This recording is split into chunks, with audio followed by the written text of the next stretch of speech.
Assalamualaikum warahmatullahi wabarakatuh.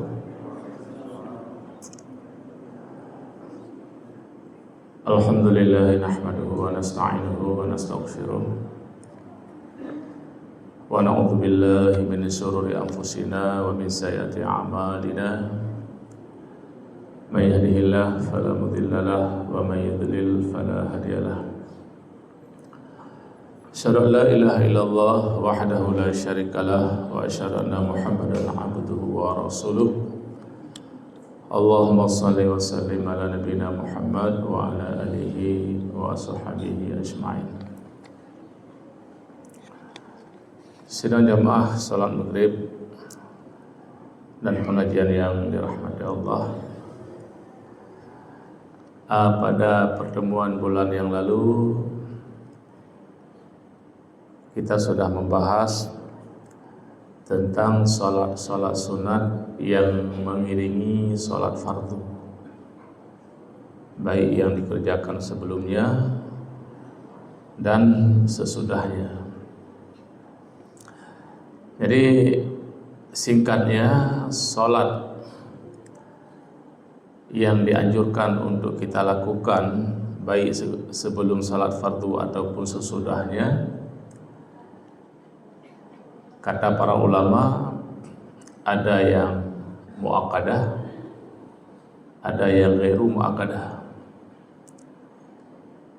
Dan yang muakkadah ada yang mengatakan jumlahnya 10 rakaat, ada yang mengatakan 12, dan dua-duanya bisa diamalkan. Yang mengatakan 12 rakaat dilakukan 4 rakaat sebelum salat zuhur, 2 rakaat setelah salat zuhur, dan 2 rakaat setelah salat maghrib, dan 2 rakaat setelah salat isya, dan 2 rakaat sunat fajar. Itu salat sebelum kita mengerjakan salat subuh, jumlahnya 12. Adapun para ulama yang mengatakan 10 di salat zuhur, perbedaannya kalau dengan yang tadi sebelumnya 4, tapi ini 2. Yang lain sama, ba'diyah maghrib, ba'diyah isya, kemudian qabliyah subuh yang disebut dengan sunat fajar, dan ba'diyah zuhur, kemudian qabliyah zuhur 2 rakaat. Jadi jumlahnya 10. Maka selain dari yang muakkadah, mereka memberi nama dengan ghairu muakkadah, dan ternyata mereka juga punya alasan.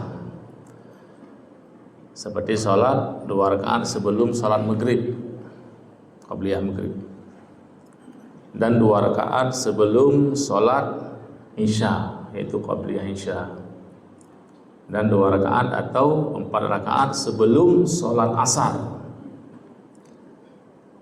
yang disebut juga sebagai qabliyah asar. Ini ghairu muakkadah. Maksudnya untuk salat tersebut yang melakukan baik, yang tidak melakukan itu pun tidak tercela. Karena Rasulullah mengatakan bagi yang mau melakukan seperti qabliyah maghrib, tafadhal, silakan. Bagi yang tidak, enggak masalah. Begitu juga sebelum salat isya dan sebelum salat asar. Ini yang ghairu muakkadah, dan ini sudah kita sampaikan pada pertemuan bulan yang lalu tentang sunat rawatib. Dan untuk malam ini kita akan melanjutkan pembahasannya, yaitu sujud tilawah. Karena di dalam syariat kita ini sujud yang dibenarkan cuma hanya 4. Sujud tilawah ada di dalam salat, ada juga di luar salat pada ketika kita membaca ayat-ayat yang ada perintah untuk sujud. Kemudian yang kedua, sujud yang ada di dalam salat. Untuk masing-masing rakaat kita melakukan 2 kali, nggak boleh sekali. Kemudian yang ketiga, sujud sahwi. Nah, ini pun terjadi pada saat kita mengerjakan sholat karena ada sesuatu yang ditinggalkan karena lupa, bukan sengaja. Ada pensyariatan untuk membersihkan sholat yang sudah terkotori dengan hal-hal yang tidak membatalkan, cuma hanya dapat mengurangi. Kalau yang membatalkan nggak bisa digantikan dengan sujud sahwi.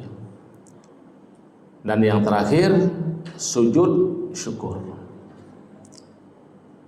Selain daripada 4 sujud ini, apapun alasannya tidak dihalalkan bagi umat ini untuk melakukannya. Hatta seorang anak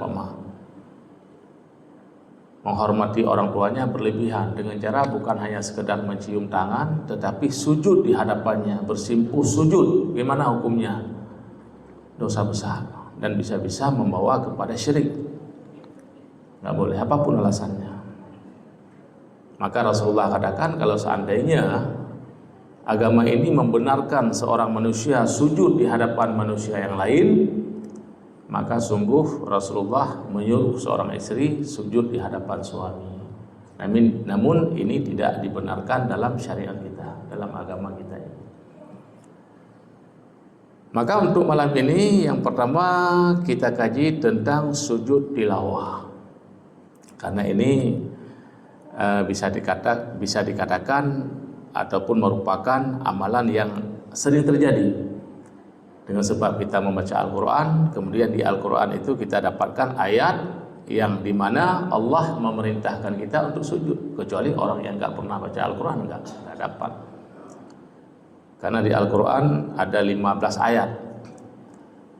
Nah, di masing-masing ayat tersebut kita diperintahkan untuk sujud. Kalau di Al-Quran sekarang, di pinggirnya itu sudah diberi tanda, ada catatan sajadah, ataupun di ujung ayatnya ada semacam menara, sudah diberi tanda. Memang kita tahu, orang awam pun tahu, nah, ini ayat di mana kita diperintahkan untuk sujud tilawah, baik itu di dalam sholat atau di luar sholat.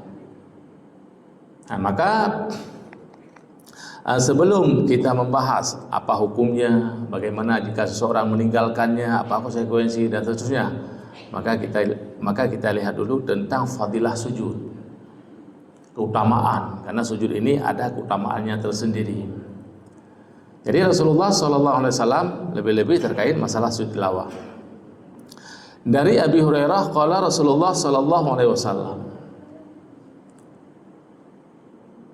idza qara'a ibnu Adam sajadata fasajada i'tadala syaitan yabki yaqulu ya wailah umira bisujud fasajada falahul jannah wa umirtu bisujud fa'asaitu faliyannar. Ini hadis sahih. Jadi di dalam hadis ini Rasulullah SAW memberitahukan kepada kita tentang bagaimana Bani Adam dan bagaimana sikap syaitan pada ketika Allah memerintahkan untuk sujud. Maka di sini Rasulullah mengatakan apabila manusia Bani Adam, keturunan daripada Adam, karena kita semua Bani Adam, karena orang tua kita Nabi Adam, orang tua yang pertama.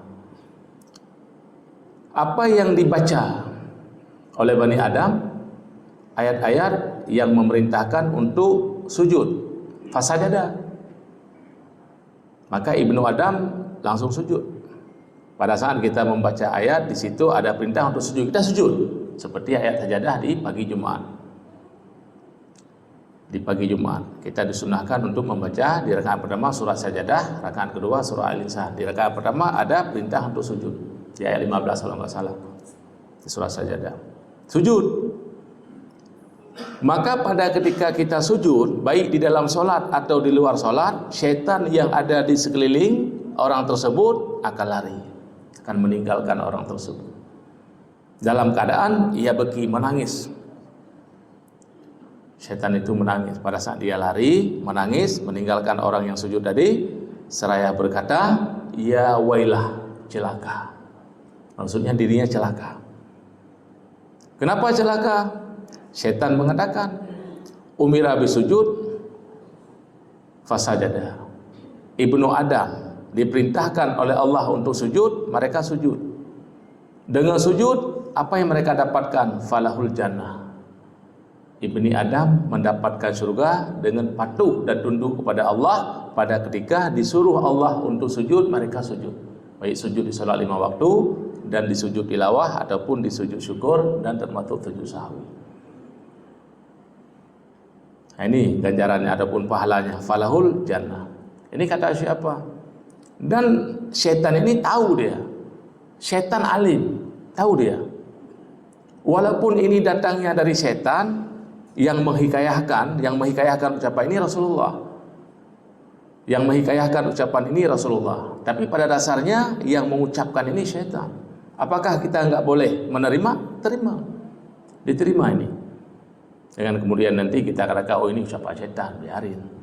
Kayak kasus pada ketika Rasulullah menugaskan Abu Hurairah untuk menjaga Baitul Mal.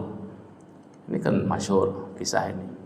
Pada suatu malam, setan menjelma sebagai manusia, datang ke gudang gandum, diambil 1 karung, dicuri. Kemudian Abu Hurairah menangkap, dan beliau katakan, kamu akan saya bawa ke Rasulullah. Dia bilang, jangan, jelmaan setan, jelmaan manusia. Jangan, karena saya mencuri ini kebutuhan. Saya lapar, istri saya lapar, anak saya lapar, saya butuh. Lepaskan saya. Jadi Abu Hurairah mempercayai, beliau lunaklah, dilepaskan. Malam kedua kejadiannya sama seperti malam pertama, dilepaskan lagi. Pada malam ketiga Abu Hurairah gak mau lagi untuk lepaskan dia. Dia udah komit untuk si pencuri ini dibawa ke Rasulullah. Tetapi yang namanya setan, dia gak akan pernah kehabisan akal. Dia bilang ke Abu Hurairah, ya Abu Hurairah, kalau engkau tidak membawa aku ke Rasulullah, maka ada sesuatu yang aku berikan kepada engkau, dan ini sangat bermanfaat. Tapi kalau kamu bawa aku ke Rasulullah, ini enggak akan pernah saya kasih. Abu Hurairah penasaran, apa itu? Coba bilang. Mungkin bisa diterima ataupun bisa dinego lah. Kemudian si setan jelmaan manusia bilang, wahai Abu Hurairah, pada saat kamu datang ke tempat pembaringan, ke tempat tidurmu, maka bacalah ayat kursi, bacalah Allahu la ilaha illa huwal hayyul qayyum hingga akhirnya. Maka sepanjang malam sebelum kamu bangun, Allah akan menjaga dirimu hatta kamu bangun di waktu subuh ataupun di waktu salat malam. Allah akan menjaga, jaminan ini. Lepaskan. Akhirnya Abu Hurairah melepaskan dia. Besok setelah sholat subuh, beliau menyampaikan kisah ini kepada Rasulullah. Kejadian sudah 3 malam berturut-turut. Apa kata Rasulullah? Yang dia sampaikan itu benar, tapi yang menyampaikan dia adalah pendusta. Gimana maksudnya Allah? Dia adalah setan. Karena setan tahu. Dari mana dia tahu? Dari Rasulullah. Karena Allah mengatakan seperti itu, barang siapa yang datang ke tempat pembaringan kemudian dia membaca ayat kursi walaupun hanya 1 kali, maka Allah akan melindungi dan menjaganya sampai dia terbangun daripada tidur tersebut. Siapa yang bilang? Rasulullah. Kemudian yang punya Rasulullah ini diambil sama setan, dan setan bilang ke Abi Hurairah, kayak seperti ini juga. Jadi bukan semata-mata ini dari iblis ataupun dari setan, bukan. Jadi yang perlu kita pahami bahwa setan alim tentang syariat kita ini, walaupun mereka pembangkang. Tahu mereka. Nah, kayak masalah ini. Jadi apa kata setan? Falahul jannah, bagi Bani Adam yang bersujud, wa umirtu bisujud. Aku diperintahkan oleh Allah untuk sujud. Kepada siapa? Kepada Adam. Pada ketika Allah sudah selesai menciptakan Adam, kemudian Allah perintahkan malaikat enggak ada yang bantah, semuanya memberikan penghormatan kepada Nabi Adam.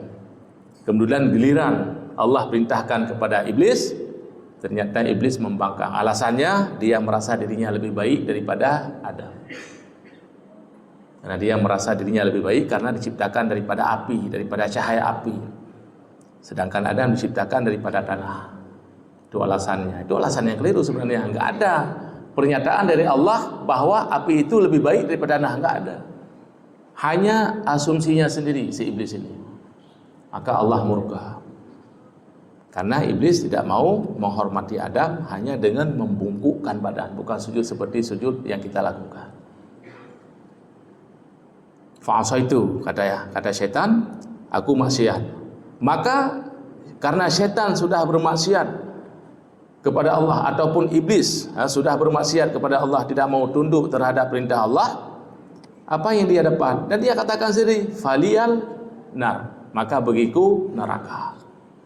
Hari ini juga, hari ini nampaknya nggak ada orang yang nggak yakin dan nggak tahu, nggak sholat masuk neraka. Semua orang tahu.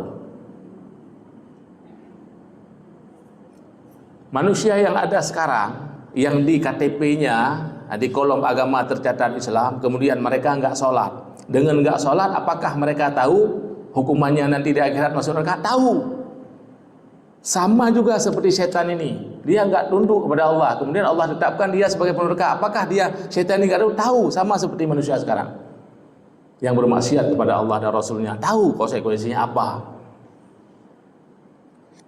Pertanyaannya, kenapa nggak takut? Ini masalahnya, karena hatinya udah mati. Kalau hatinya udah mati, ini nggak ada, kayak HP nggak ada sinyalnya, nggak takut lagi. Tapi kalau hatinya masih hidup walaupun sakit, ini ada masih sedikit rasa takut, yang dengan itu mungkin dia akan kembali kepada Allah dengan bertobat. Kalau hatinya udah mati, ini nggak ada cerita lagi. Ini. Kemudian di hadis yang kedua, maka dari hadis yang kedua ini kita dapat meyakini dan memahami bahwa orang mukmin, yang namanya orang mukmin, siapapun dia, tetap masuk surga, dan tidak ada alasan bagi Allah untuk tidak memasukkan orang mukmin ke surga. Nggak ada alasan. Semua mukmin masuk surga. Cuma masalahnya, apakah semua mukmin setelah dihisab semuanya langsung masuk surga? Ini perlu dijawab. Sebahagian setelah dihisab langsung, yang sebahagian yang lainnya tidak. Kalau tidak langsung masuk surga, berarti mereka akan dilemparkan dulu ke neraka.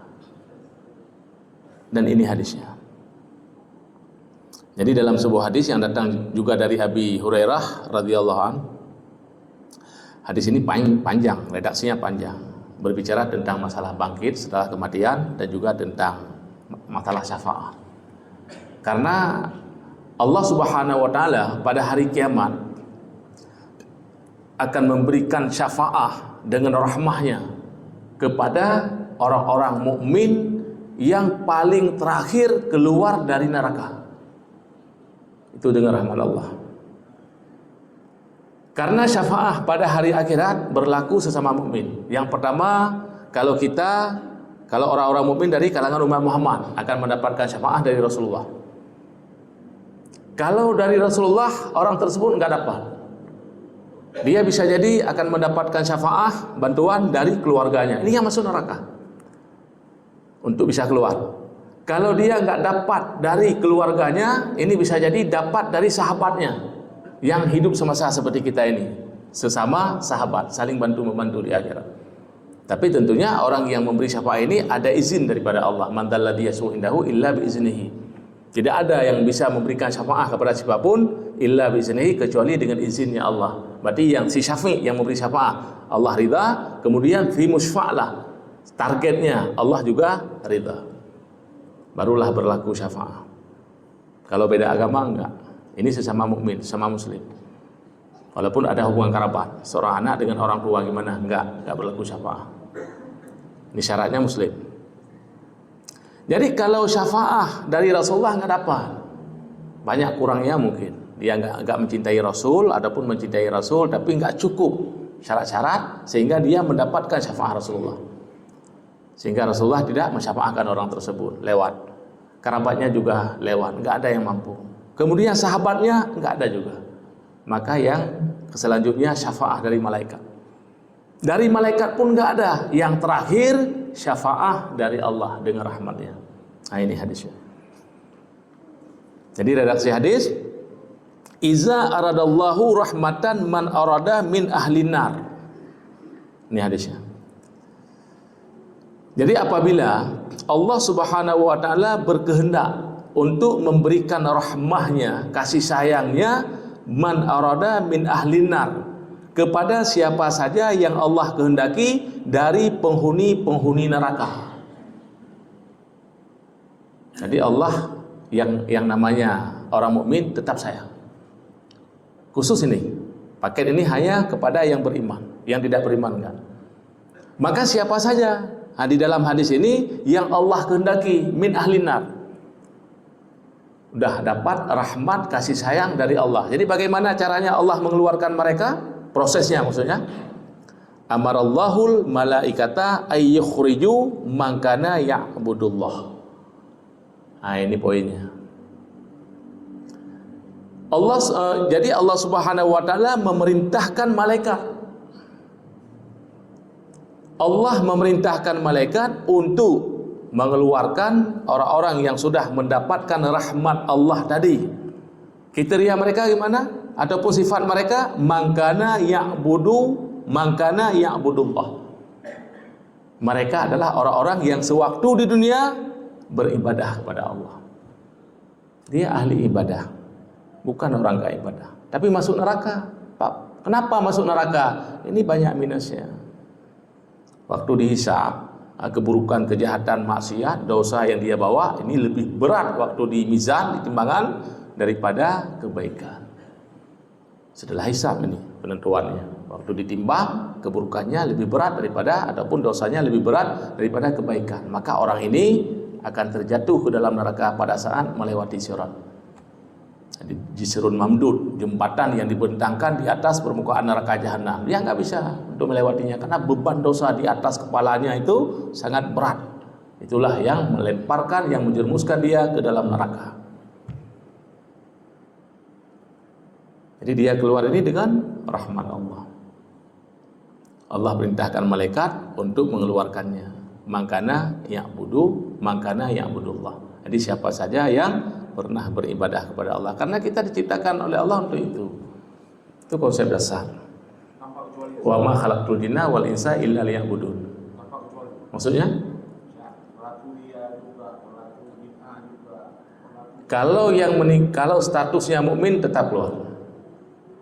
Kalau statusnya yang tahu hanya Allah. Kalau statusnya orang ini yang beribadah kepada Allah pada ketika meninggal, dia statusnya sebagai mukmin keluar.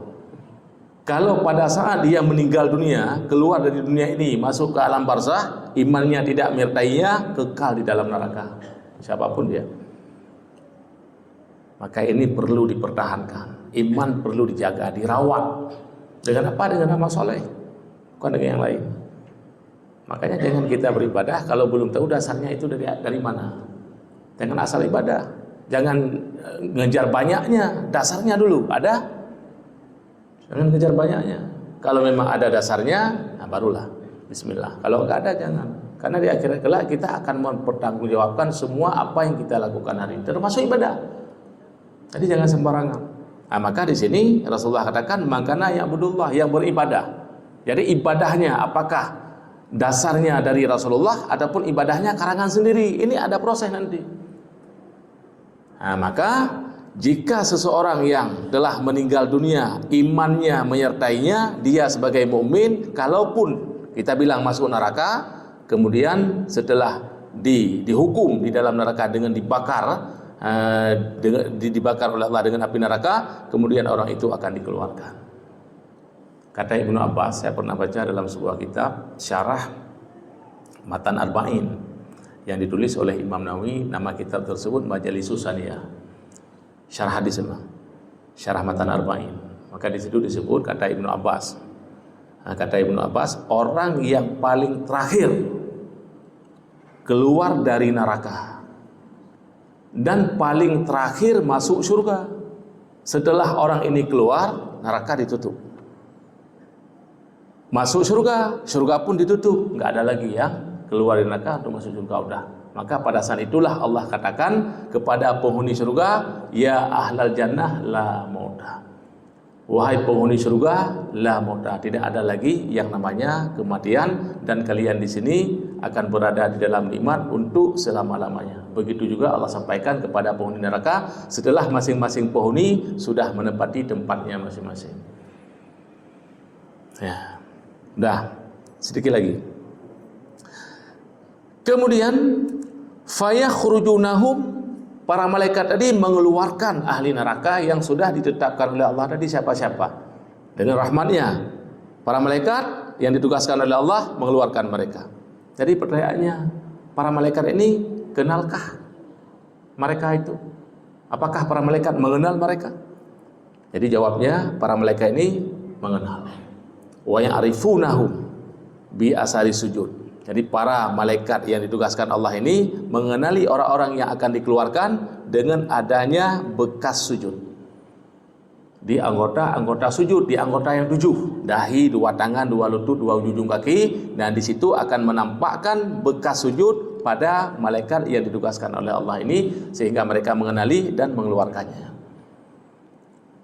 Kenapa? Karena Allah Subhanahu wa taala telah menetapkan apa yang Allah tetapkan, wa harramallahu 'alan nar an ta'kula asara sujud. Ini udah Allah tetapkan. Allah Subhanahu wa taala mengharamkan kepada neraka. Allah haramkan kepada neraka an ta'kula asara sujud, supaya api neraka itu tidak membakar asar sujud, bekas sujud yang melekat pada hamba-hamba yang beribadah kepadanya. Walaupun sakitnya terasa. Nah, ini pengenal. Nah, sehingga para malaikat mereka mudah untuk mendeteksi, mencari, oh ini yang Allah perintahkan untuk dikeluarkan. Ada asar sujud di anggota sujudnya, kemudian dikeluarkan. Nah, ini. Maka fayakhrujuna minan nar, keluarlah mereka dari neraka. Dah keluar dari neraka, fakullu ibni Adam ta'kulun nar illa asara sujud, kata Rasulullah. Tiap-tiap Bani Adam akan dimakan api neraka, di dalam neraka, kecuali asar sujud, bekas sujud, itu nggak akan dimakan. Maka sujud ini sangat bermanfaat dan berguna, baik sujud yang kita lakukan ada di sholat, ataupun sujud tilawah, sujud sahwi juga, dan termasuk sujud syukur pada saat kita mendapat sesuatu yang membuat kita senang, ataupun pada saat kita selamat daripada sesuatu yang membahayakan jiwa kita. Maka pada saat itu kita lakukan sujud, apa namanya? Sujud syukur, selamat dari bahaya, ataupun kita mendapatkan nikmat yang menggembirakan dari Allah Subhanahu wa taala. Ini. Kemudian di sisi yang lain, terkait masalah sujud ini, ada salah seorang yang kemudian jadi sahabat yang awalnya maula. Maula ini mantan budak yang dimerdekakan oleh Rasulullah, yang kemudian orang ini bertahan di rumah Rasulullah untuk mengabdi kepada beliau, namanya Sauban. Dia bertanya kepada Rasulullah SAW, ini orang dulu, ya Rasulullah, amalan apakah yang bisa mengantarkan aku masuk surga? Min amalin yadkhuluhu jannah. Jadi ini amalan yang ditanya oleh salah seorang maulanya Rasulullah SAW yang bernama Sauban, yang amalan tersebut jika konsisten dilakukan ataupun istiqamah dapat membawa dia masuk surga. Karena para sahabat semua mereka sangat merindukan surga dan mereka sangat takut kepada neraka. Dan sering, bukan hanya sahabat ini, sahabat-sahabat lain juga sering bertanya, ya Allah, apa amalan yang aku lakukan yang dengan amalan tersebut aku jauh dari neraka dan masuk surga? Kalau di hadis ini Rasulullah menjawab simple, nggak banyak jawabannya, sederhana sekali jawabannya. Apa jawabannya? Alaika bikasrati sujud, cuma itu. Karena kalau sholat udah baik, lain baik, nggak perlu ragu. Maka kalau kita ingin memperbaiki sesuatu, perbaiki sholat dulu. Jangan yang lain dulu, sholat dulu yang diperbaiki. Kalau kita ekonominya nggak jelas, perbaiki sholat, ekonomi akan jelas nanti. Kalau kita hidupnya hidupnya kita ini kacau balau lah, perbaiki sholat, sehingga dengan baiknya sholat hidup kita nggak kacau balau lagi. Hidup kita nggak tenang, rumah tangga kita berantakan, apapun lah, perbaiki sholat, dengan sholat itu Allah akan perbaiki semuanya. Itu janji, memang janji dari Allah dan Rasulnya. Jangan yang lain. Itu dulu. Maka di sini pun Rasulullah menjawab apa? Beliau enggak menjawab yang lain, enggak menjawab sedekah, enggak menjawab puasa, enggak menjawab apapun lah, enggak menjawab. Tapi yang beliau jawab cuma alaika bikasratis sujud. Itu cuma. Memang ini berat, kata Rasulullah. Ini berat, perbanyakkan sujud. Memang ini berat, perbanyakkan sujud. Untuk sholat yang pertama di sholat 5 waktu kita sudah dapat 34 berapa? 34 sujud lah, karena 17 rakaat. Kemudian di sholat qabliyah ba'diyah. Kemudian di sholat qiyam malam, di sholat witir, di sholat duha, di sholat tahiyatul masjid, sholat sunat wudu, sholat sunat mutlak. Dengan banyaknya sujud, maka kita yang pertama masuk surga. Kemudian dengan banyaknya sujud bukan hanya masuk surga, di dalam surga nantinya pun akan berada di tempat level yang paling tinggi. Di mana? Di surga Firdaus. Di surga yang dimana Rasulullah SAW berada di situ. Itu surga paling tinggi kedudukannya. Dengan banyaknya sujud, dengan banyaknya sholat. Karena orang yang sudah banyak sholat dan sholatnya benar dan makbul insya Allah, yang lain semuanya ringan bagi orang itu. Tapi sholatnya udah benar, makbul insya Allah. Urusan ibadah-ibadah yang lain semuanya jadi ringan untuk orang tersebut. Maka di sini mainnya dulu. Bahkan untuk kita mampu meninggalkan segala macam bentuk maksiat dengan sholat juga. Inna sholata tanha 'anil fahsya'i wal munkar. Kan seperti itu kata Allah. Sesungguhnya sholat dapat mencegah sahibnya, pelakunya, orang yang benar-benar mengerjakan sholat sesuai dengan yang dituntun oleh Rasulullah SAW. Tanha 'anil fahsya'i wal munkar. Enggak dia melakukan fahsya. Apa fahsya? Kalau para ulama mentafsirkan, termasuk hari ini bahasa singkatnya perselingkuhan. Perselingkuhan termasuk mukadimahnya. Berzina ataupun LGBT itu fahsya, keji, sesuatu yang sangat keji. Wal munkar ini lebih umum. Salat dapat menahan, mencegah, membayang-bayangi orang ini, jangan lakukan ini. Kalau kamu lakukan ini, rugilah kamu salat. Rugilah aku. Untuk apa kamu lakukan aku kalau kamu masih melakukan ini? Ini salat yang benar. Tanha 'anil fahsya'i wal munkar. Dia akan ada bersama orang yang melakukannya untuk terus menjaga. Nah, maka salat. Nah, kemudian bukti yang lain. Dengan banyaknya sujud, seseorang ini levelnya akan naik sampai kepada surga Firdaus. Dia akan mendapati surga Firdaus. Ini sisi. Adapun dalil yang lain, di mana salah seorang sahabat yang lain bertanya kepada Rasulullah SAW yang namanya Rabi'ah bin Ka'ab al-Aslami. Apa yang dia tanya kepada Rasulullah?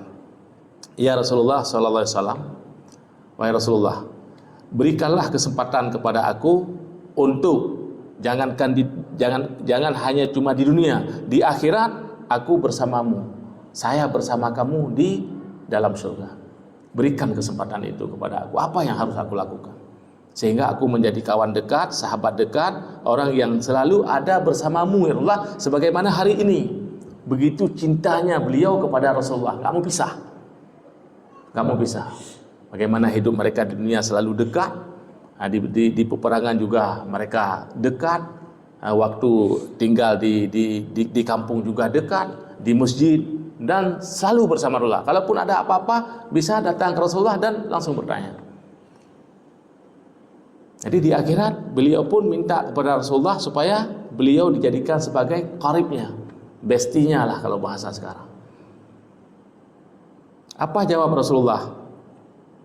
Kalau kamu kepingin bersama aku di dalam surga pada hari akhirat nantinya ataupun pada hari kiamat, a'inni ala nafsika bikasrati sujud. Jawabannya sama, bantu aku.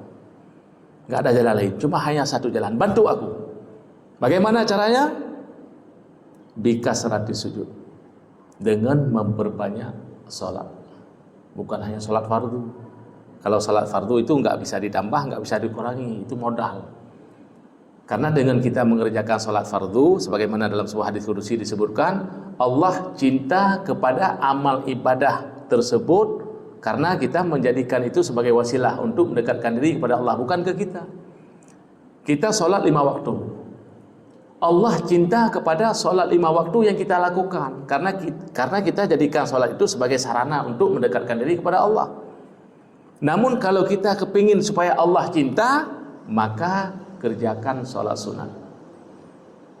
Di situ hadirnya cinta Allah kepada seorang hamba pada ketika hamba tersebut mendekatkan diri kepada Allah dengan ibadah sunat. Karena ibadah sunat setiap hamba ini bisa milih, ada opsinya, bisa kerja, bisa enggak. Kalau kita kerja dapat, kalau enggak kerja enggak dihukum. Jadi ada opsi, ada pilihan. Tapi untuk fardu enggak.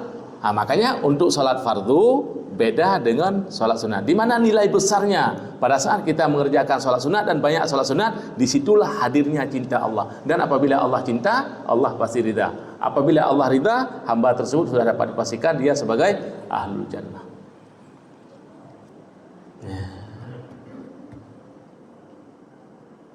Jadi waktunya nampaknya nih.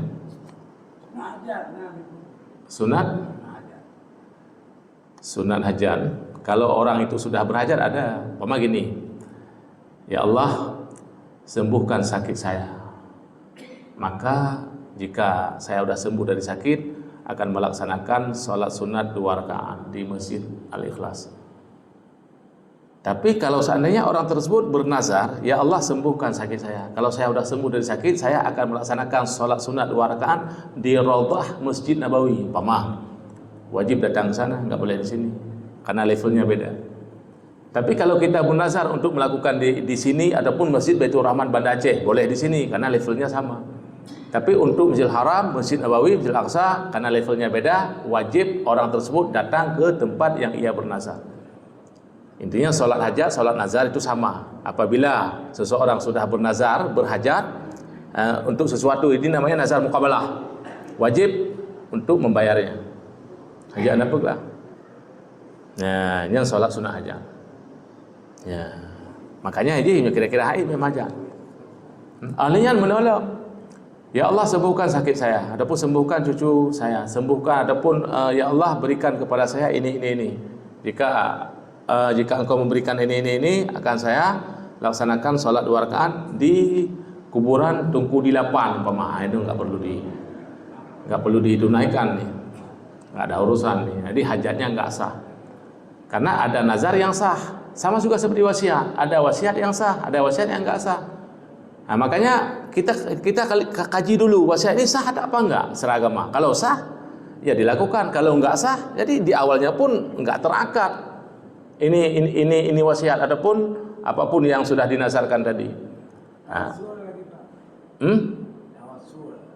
Tawassul boleh dengan amal soleh.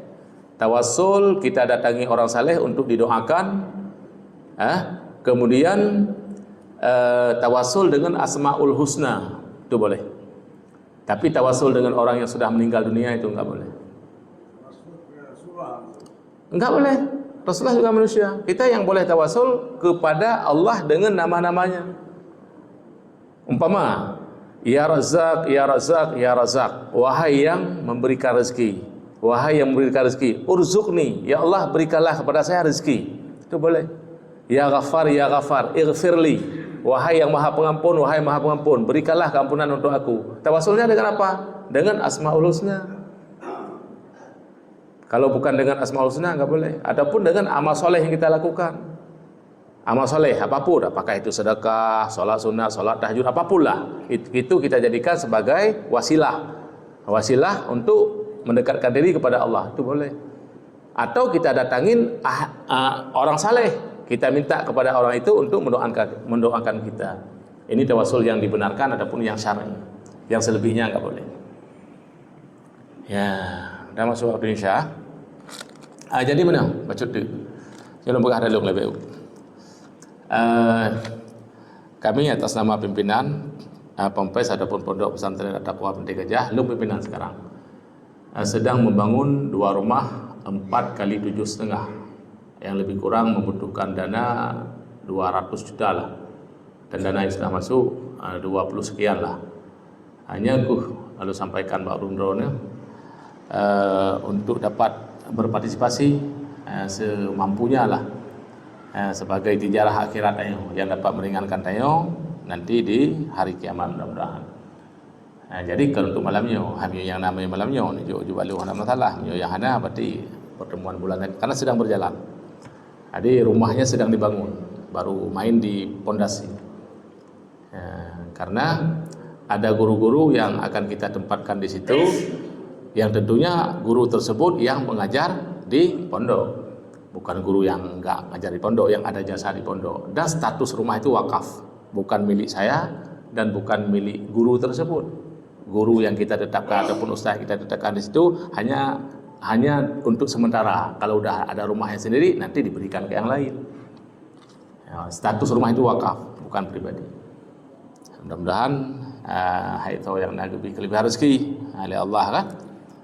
Ya, jadi bulan uke nyahana malamnya, ya, baca-baca apa walaupun sedikit, ya, tapi baca-baca bisa selesai insyaallah. Dah masuk waktu isya aja. Subhanallah hamdika assalamualaikum warahmatullahi wabarakatuh.